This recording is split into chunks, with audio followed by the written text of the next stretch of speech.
Hello, my friends. My name's Joanna Giannis, and I'm here with the wonderful Kristina Dryza, who is both my friend and a colleague of mine of many years. And I'm absolutely thrilled, Kristina, that you are joining us here today from Lithuania. But I probably should just share with everybody what we're going to do and what the topic of today is. But before we do that, I just want to acknowledge that I'm speaking from the lands of the Ghana people. So I'm based here in Adelaide, in South Australia, where Kristina was originally from too. And I would like to pay. I'm coming from Vilnius, Lithuania, so I'll be bringing, again, my roots, my Eastern European heritage, also to this conversation on compassion and deep wisdom and education. And just before Joanna goes into reading a blessing, I just want to say you're also very welcome here. You're so very welcome. Kristina, just sharing that, bringing that pause into even a setting like this matters an awful lot. And just taking a moment to reflect on our ancestors, the people before us who have helped shape bring us to who we are today is, I think, a powerful start to this topic, which is around deep wisdom in education. And look, I know you probably don't want this, but I do want to share a little bit about you, Kristina. So to everyone that's taken the time to watch this, there are some things that I'd like to share. And I'm going to actually draw from the words that you've written yourself, Kristina, because you write so beautifully. So I am just going to look down just to make sure that I have this right. So joining us is our special guest, Kristina Dryza. And Kristina, you have written that you've always felt that you've lived in two worlds, the imaginal and material realms, the underworld and the upper world, the linear and the non-linear. You are an author, and in fact, one of the books that I hold dear, I've got right here, is called Grace in the Wind, that you wrote several years ago now. Mm-hmm. And you're a TEDx speaker, an ex-futurist. I want to know why you call yourself an ex-futurist, an archetypal consultant, one of the Joseph Campbell Foundation's editorial advisory group members, and recently a steward for the Fifth Direction. But not listed in your bio, that I know, and I'd like the rest of the world to know, is that you are an educator yourself, and you facilitate in some quite prestigious leadership development programs. You give your time so freely. You're one of the most generous people I know. And you are a voice that brings in provocative and unusual considerations for us in a deep, wise, and compassionate way. So welcome. I could say just the same thing about you, but I just would like to highlight to the audience how crucial it is to have a witness and to be witnessed.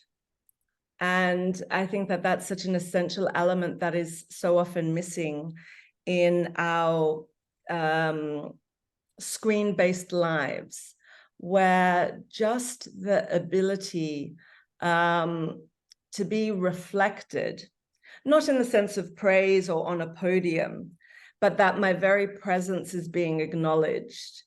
It almost allows a deeper container of alchemical transformation to occur. And there's many things I want to honor back in you, but one of the main things is the level of presence that you hold. And I think that presence in itself is such a healing force, but it actually, when we can be seen in that sense, we don't have to hide in the shadows. All those things that make us wonderfully and peculiarly ourselves, if the shadow can have some light shone on it, but not in a way that's full of shame and blame, but to be able to see the whole person. And I think it's really important to speak about how, before we got on this call, like both of us were just saying, our lives are difficult at the moment, whether it's with elderly parents or with young children or feeling overextended, all those things that many feel burdensome. And not to go into this with, say, some dot points that we really want to push across or to get the meaning of, but that we can hold a container for a deeper truth to come through, and to speak that is something much more real and meaningful and genuine, rather than a left brain academic agenda. That reminds me so much, thank you, Kristina, of, I know you and I have talked about how we can create a temenos, that space that can hold all of those elements that you've just shared. And I think space is what is required in the depth.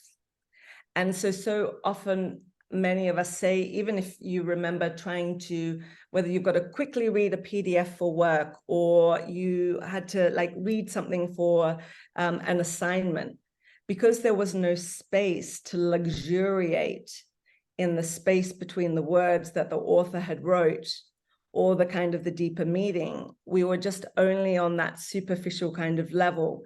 And it became either that shelf knowledge, like the books kind of behind me, it became very material, very acquisitive, almost very colonial mindset. What can I extract as quickly as I can, with disregard from the holism of what is being presented to me? So the capacity to actually be with something. And I remember there's this quote, and forgive me, I can't quite remember the author, but it's like, knowledge is a love affair with the answer, and wisdom is a love affair with the question.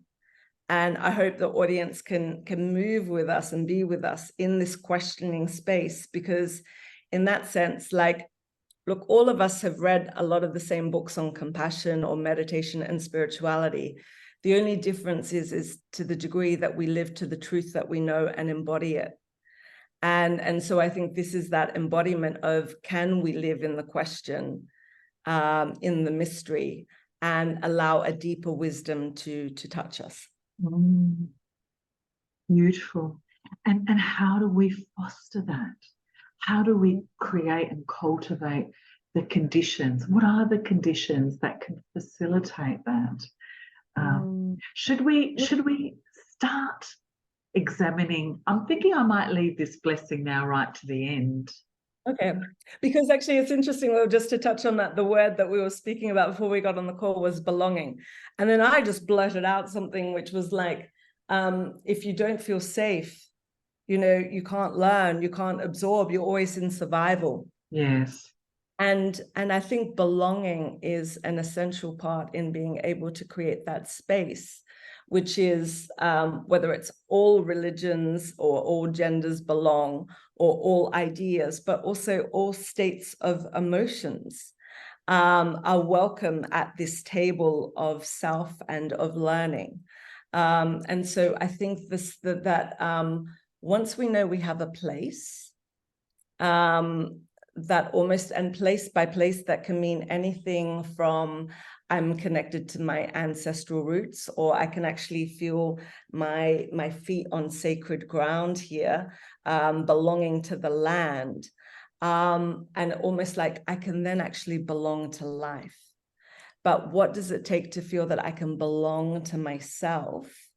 That is something that I feel that we're struggling with, because in an educational system that often just wants sameness and doesn't respect differences, And I think that actually all the deep learning that I feel I've been exposed to, and probably yourself, it all involves a universality, whether it's a universality of myths or the universality of archetypes.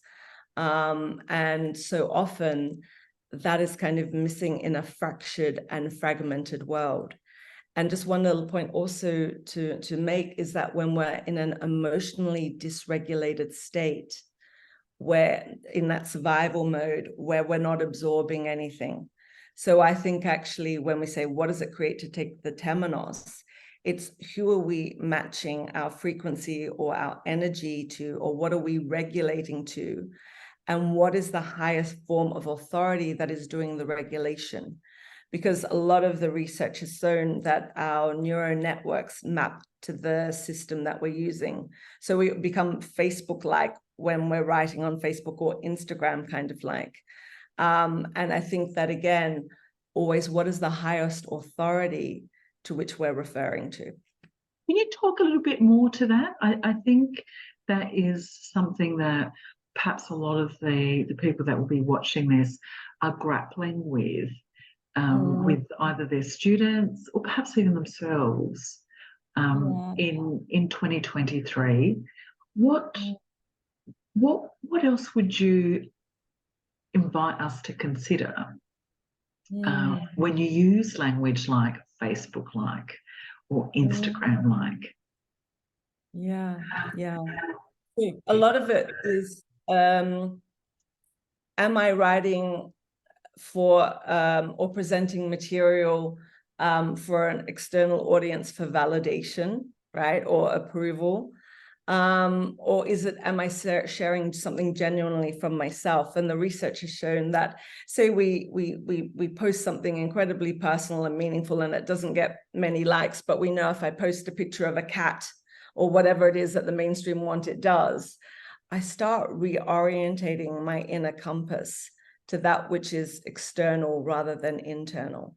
And I think this is what we were speaking about in that deep education one's daimon, their genius, they're almost the muse of oneself.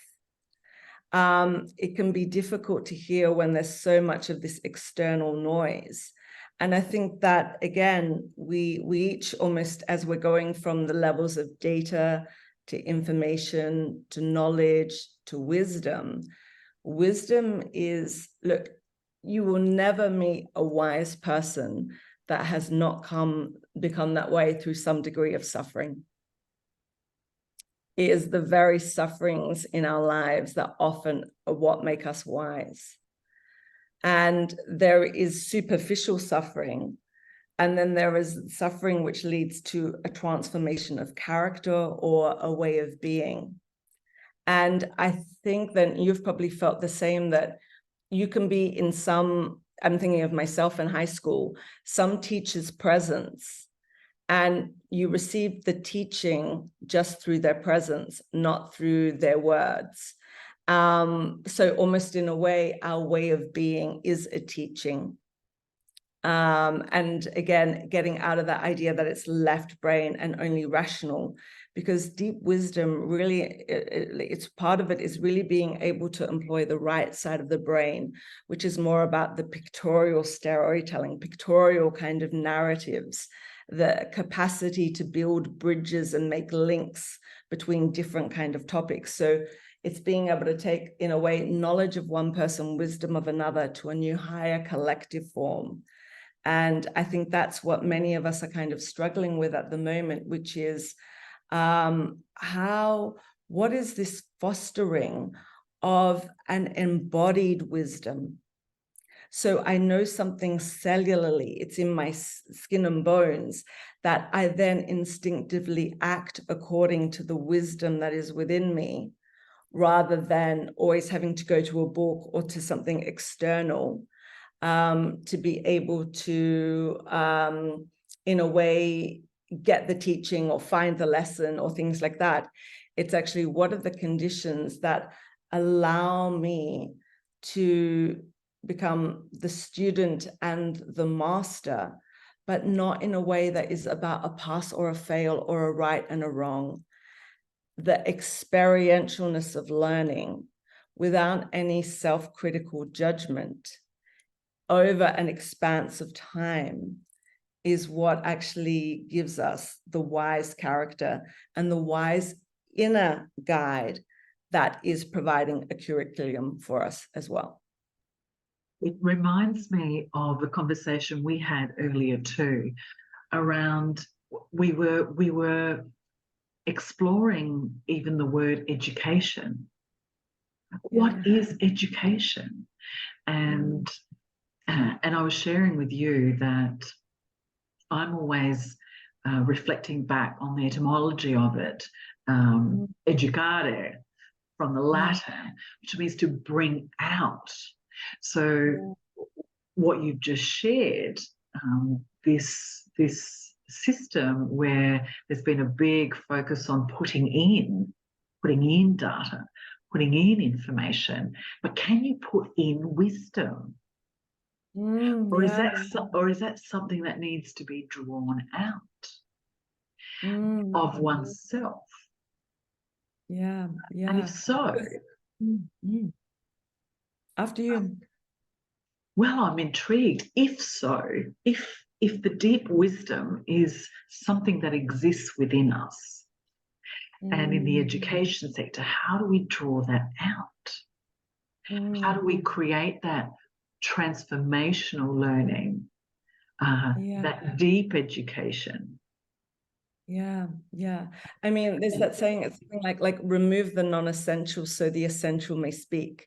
You know, we're all probably aware of Michelangelo chiseling away David, and how even I remember, God, I think it was 15 years ago at a conference in Canberra, speaking about the future of education. And I said that the future is unlearning. And at that time, it was a bit like, not really taken too seriously. And now it is the unlearning and the unraveling. And if I can just bring a point of mythology in, because that's a lot of the reference that I work with, for those that would be familiar with the Odyssey, there is Helen, as she's waiting for Odysseus to come back. She's trying to stave off these suitors, and she said, yeah, I'll marry one of you when I finish weaving this tapestry. But what she would do every night is she would unweave it. And so we think the unweaving, the unraveling, the undoing, the unlearning is actually kind of going backwards. But it was the very thing that actually created her future, because within that, it actually gave her the time for Odysseus to return. So that unlearning is, I think, what many of us are going through at the moment, which was either the regurgitation, or I have to remember everything perfectly, or the rightness and the wrongness of things that we were taught, but that also it was never in a way taught to the type of person or character or daimon that we had. And I'm neurodiverse, so I can speak of my whole schooling experience, is a lot of the unlearning of neurotypical systems and ways of being that othered me, and where I didn't have a place of belonging, so I couldn't feel safe. And again, in safety, when we feel unsafe, we can't learn. So I just think that that's one of the key aspects of it, to be able to, like you say, to extract that kind of wisdom. But I think it's to remember that all of us have potential, but can it be actualized? And the wisdom is the capacity to actualize both the potential in ourselves and in others. And I would also say that to be moving from a non-human centered perspective, because the wisdom of nature, I think, is one of our greatest teachers. Kristina, I think that would be an area that I'd love to draw out further with you in a moment. And I'm struck by you bringing in the myth of Odysseus and how his wife Penelope went through this unlearning, through the unweaving. I'm also, if I remember correctly, and there's me. I'm just now going, did I go Helen instead of Penelope? And again, so this is the perfect thing of me having to, it's so, isn't this interesting? Because education is so often in our schooling systems, it's getting all the details right, not about was the essence communicated. Yes. So whether it was Penelope or Helen, education at the moment system would go right, wrong. But I think in wisdom, was the message, because wisdom also is about a transmission, was there a transmission there in the unraveling? There is a destiny and a forward movement. It's not only a backward movement. Was that communicated?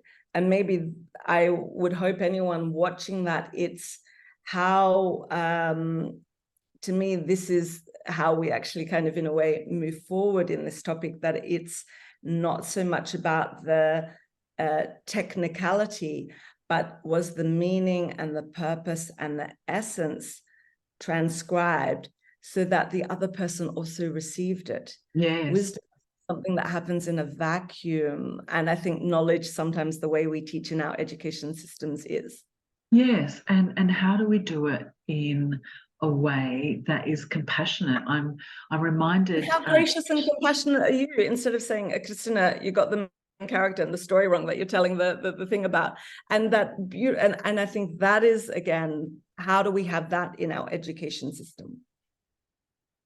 Just to finish off with the myth of Odysseus, I have to just share with the viewers that one of the key characters in that myth is Mentor, and Mentor was an old man who was entrusted by Odysseus to care and guide his son Telemachus. Now, there's a little part of that myth that a lot of people don't know, is that Mentor was actually the goddess Athena in disguise. So is there something in that you would like to expand on, Kristina? I think absolutely, like the divine feminine teaching us, but just another part that's in that story, that again, the universality of it, why there's the wisdom in it, because really myths are the storehouse of what it means to be a human being. Because we can draw on the universality to make our own individual meaning. And like Carl Jung said, meaning makes a great many things endurable, almost like perhaps everything, right? But that when Odysseus stabs the Cyclops in the eye and he says, "Who are you?" he takes on the identity of nobody. So when people are running around going, who stabbed you? Nobody. You're like, what? But it's in nobody, you become everybody. In no thing, you become everything. And I think, again, so often, if we're trying to be the smartest person in the room, or in our organization, or to get the interview, we can't be the humbleness of the nobody, which allows us to be the everybody. And that, I think, is that deep wisdom, which really comes through the humbleness of the teachings of the ancestors and of nature. But again, Athena, in a way, being the patron saint, or almost the sense of that wisdom. I mean, we can also say that it's a wisdom born of the mind. That's also true, because she was obviously born out of Zeus's head. But I just think that there's this other perspective of what, and when I'm saying feminine here, I don't mean in gender, I mean archetypally feminine, but skills around receptivity or synchronicity, almost that it's much more, not saying like listening is a passive skill, but it's very active. And I think that, again, so many of us, when we've really been heard, and it comes back to what we were saying, or witnessed, I don't need to tell the story in my head around anymore. Like, I don't get caught up in a narrative. because I've actually been received. And that, I think, was what we were wanting to begin the conversation when we welcomed people, that they were received. And in that, it's the lemniscate. This is, again, how the conversations and how the weaving of wisdom occurs through these fabrics and through these small fibers, but in the receptive nature of the transmission. That's such an important area that I'm deepening my understanding in, I have to say, more recently, Kristina, and that is, how do we really be able to regulate ourselves so that we can be fully present to receive, to listen so very deeply to one another. Now, we haven't got long to go, and so I'd love if you can either make some comment on that, but I would I don't want to miss out on bringing in some of your learning around the importance of nature and what we can learn from nature that will support this deeper knowing within us, this knowing that helps facilitate wisdom. So take it where you will. Yeah, I mean, just in simply, there's more, I guess, awareness now that, say, if we cut down the branch of a tree with a chainsaw, it would be the same as like hacking off our own arm. You know, the sense that nature is not the it's actually the us. It's not something at this like arm's length distance on us, or we go to only on the weekend, or we take sunset photos of. It's what do you think we're standing on right now, even if we're in an urban environment, that is the nature. But a lot of my work has been around the seasonal, the tidal, the lunar, and the circadian rhythms, and how life is rhythm and life is patterns. And I think that, again, to weave it in with our topic, when I think of who's a really wise person I know, it's someone that knows how to observe patterns. You know, a lot of people will always ask me, like, Kristina, like, what should my kids be learning at school? And, you know, is it, you know, some kind of coding, or is it a language or something like that? And it's like, teach them pattern recognition. And I think that, again, it's the indigenous that we're able to do that with the weather systems, but in our own selves, whether it's our maybe a pattern of sabotage or a pattern of addiction, to, in a way, what's that saying? You do the pattern, or the pattern does you.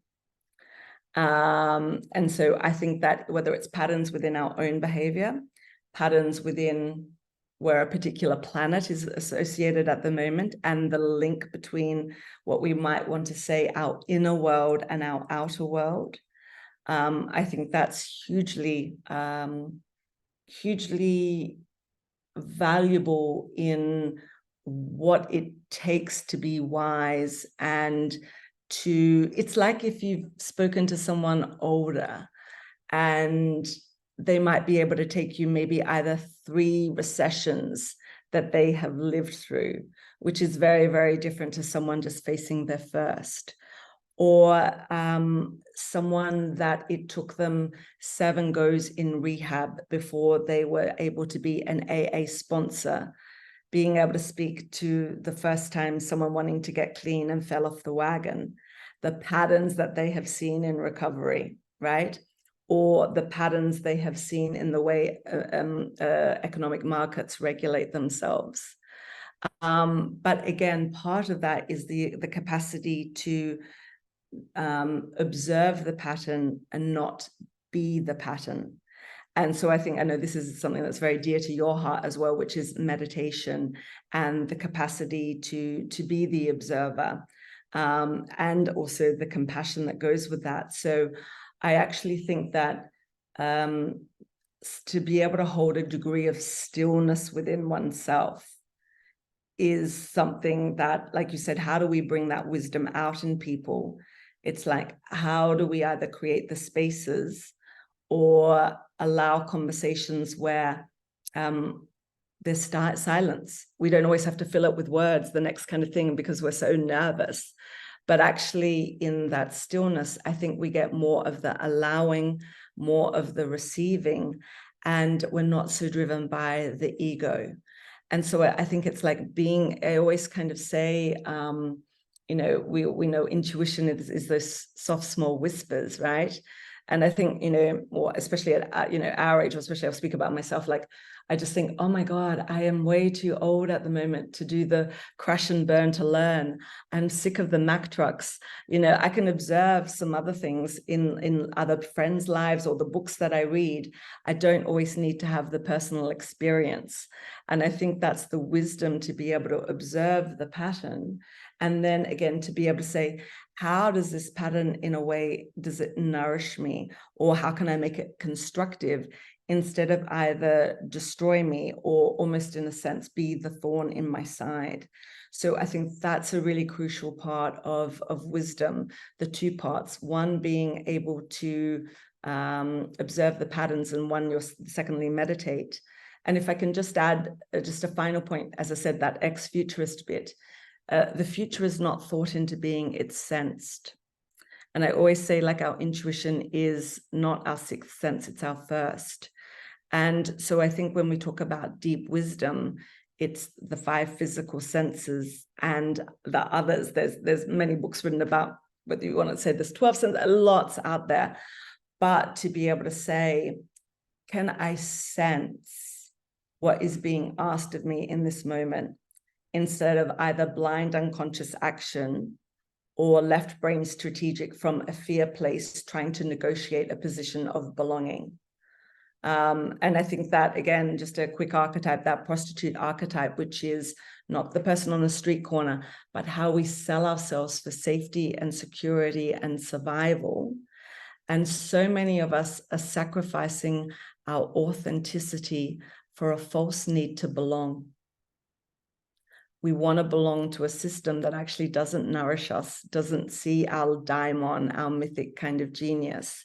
And I think these are the issues. Again, we said the mystery is the wisdom is living the question. I think these are some of the questions I hope we're raising, and that anyone listening picks them up and asks them and does something with them, where almost, in a sense, what you and I are just making today is an invitation. And it's the invitation to others, mythic, archetypal, observer, meditation-like genius. There are so many conversations we've had over the years that have left such an imprint in me.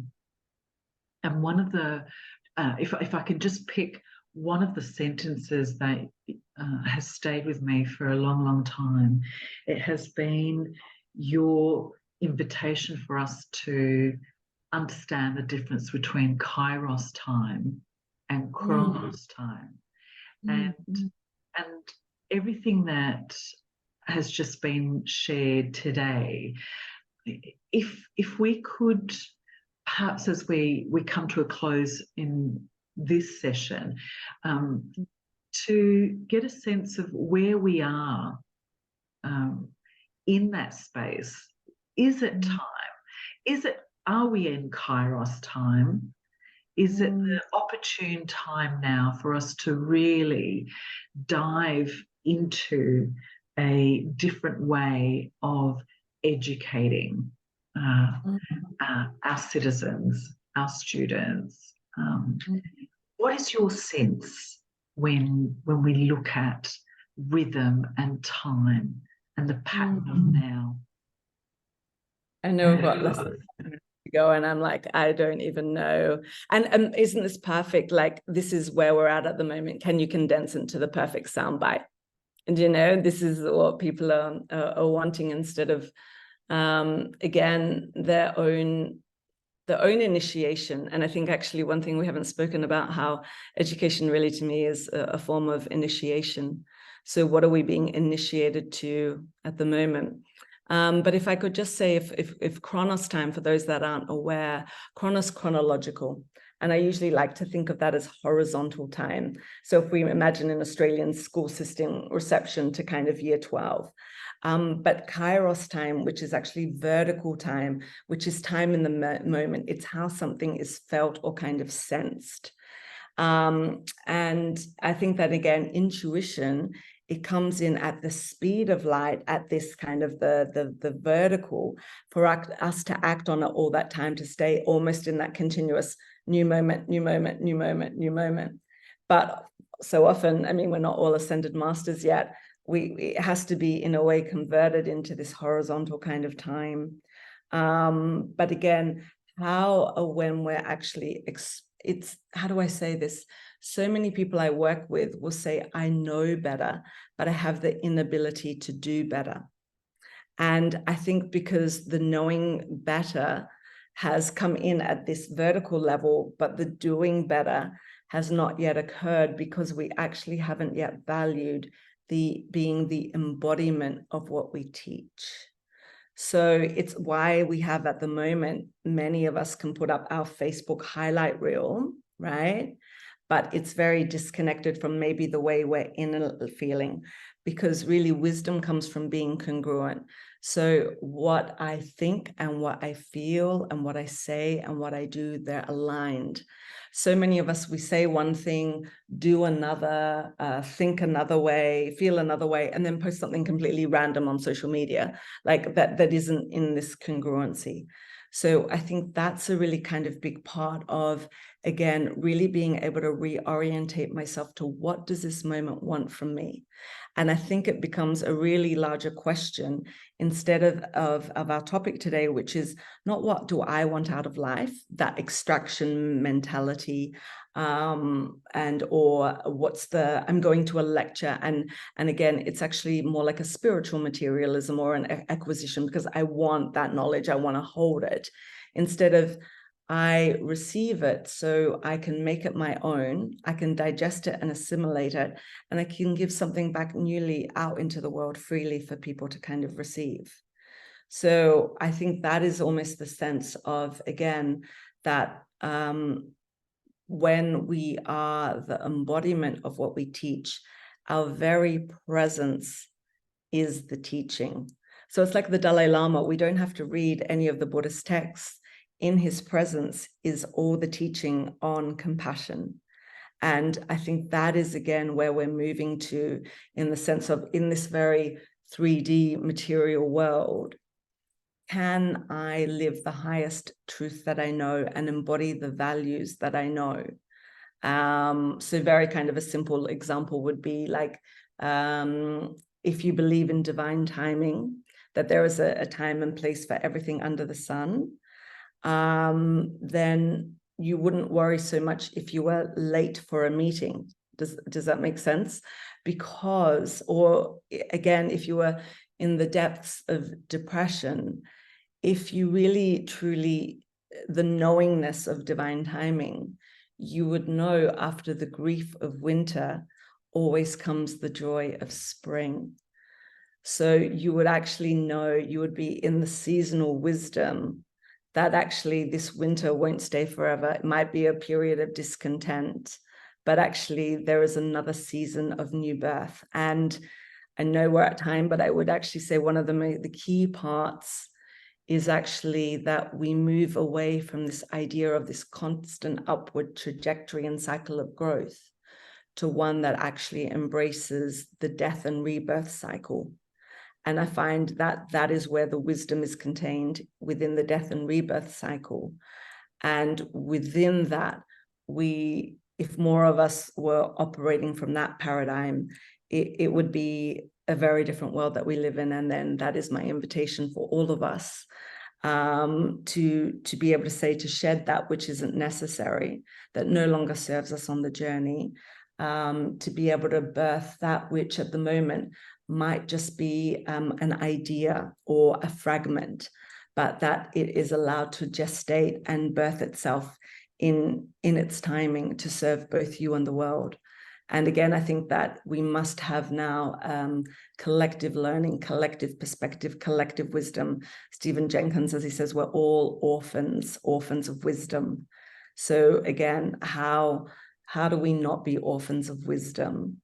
And part of that is by the wonderful work, Joanna, that you're doing. Amazing work. Everybody else out there, Google whatever Joanna said about me. There's far more about Joanna and Google about what she's bringing to the world. And I think that is then, again, that suffering that births the wisdom in us, that suffering then isn't actually in vain. And for anyone out there suffering at the moment, if we could, I think that you and I, Joanna, would say, if we could, it will serve you, that, and it will be the very thing that allows you to hold someone else in their deepest pain or their deepest grief, for the capacity to have lived through. So I know it sometimes sounds very trite, that hold on, but that spring and that light and your own wise self is there waiting and holding and reflecting your light and your brilliance.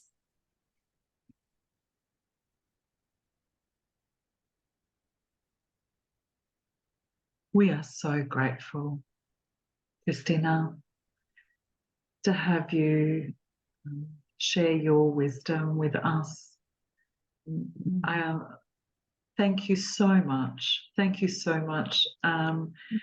You have gifted us with so many things to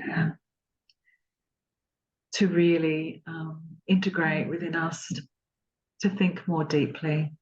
And you have demonstrated how one can do that too in the way you show up in this world, with compassion and kindness. My friend, shall we finish with a little blessing by John O'Donoghue? And perhaps let's finish where we started, with one of the pieces we started around belonging. And for those of you that don't know, John Donoghue has written so many poets, the late now John O'Donoghue. And this one comes from a book called Benedictus, a book of blessings. So I invite you just to place your hand on your heart, and this one's actually called For Belonging. May you listen to your longing to be free. May the frames of your belonging be generous enough for your dreams. May you arise each day with a voice of blessing, whispering in your heart. May you find a harmony between your soul and your life. May the sanctuary of your soul never become haunted. May you know the eternal longing that lives at the heart of time. May there be kindness in your gaze when you look within. May you never place walls between the light and yourself. May you allow the wild beauty of the invisible world to gather you, mind you, and embrace you in belonging. Thank you, my friends. Go well. Thank you, Kristina. Until next time. Bye.